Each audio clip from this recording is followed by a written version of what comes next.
are subluxations? You hear chiropractors talk about the word subluxation. It is a misalignment of the spine and the nervous system, and it does not work. The bones, the joints do not articulate properly. And why is that a problem? Because when the joints in the spine do not articulate properly and move properly, you don't get proper motion, and you don't get proper hydration. And what happens is it starts to affect the nerves in the spine and the spinal cord. Poster on the spine model right here. So if you take this spine model, you put it right up to here. The purple is the neck, okay? You see these nerves coming out here?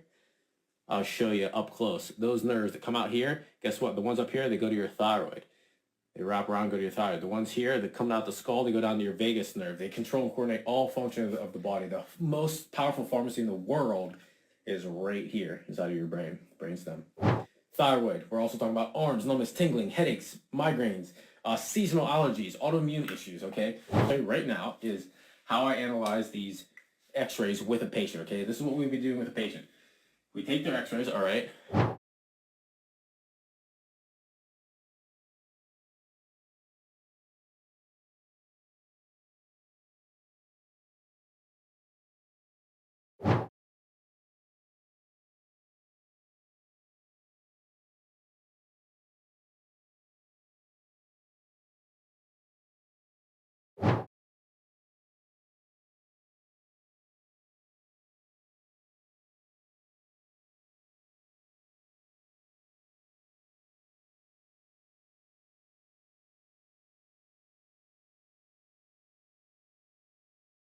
Put it back. Now all these vertebrae should move fully and freely, okay?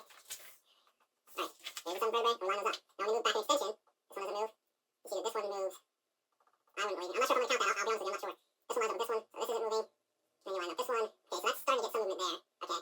Line that one up. These two overlap again, and then in extension does this move at all? Slightly. Okay, but an abnormal movement. Okay, so that doesn't move. Alright. When we, come on over here, our goal is that when we reanalyze the spine, after we take another set of x-rays, that we see that these subluxation patterns change.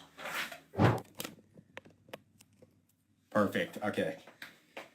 So we're gonna count the subluxation. We got 1, 2, 3, 4. We got 4 in flexion and 4 in extension, okay? That's out of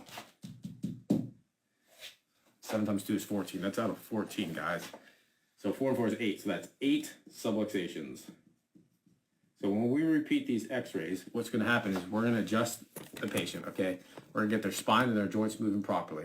What we're going to do is we're going to shoot another set of x-rays and we're going to see how much improvement did we get. In addition to that, have we cleared out any of the instabilities? What kind of structural changes do we get? Because this curvature is not a healthy one. It's a reverse curvature, and I just drew a curved line on there, okay? The first goal is to start getting moving properly, and then we're going to start to establish a cervical curve here, okay? I'm going to erase that red line. You see that? So let me show you a better view. Nice, healthy C-shaped curve. You see that green C? Right here.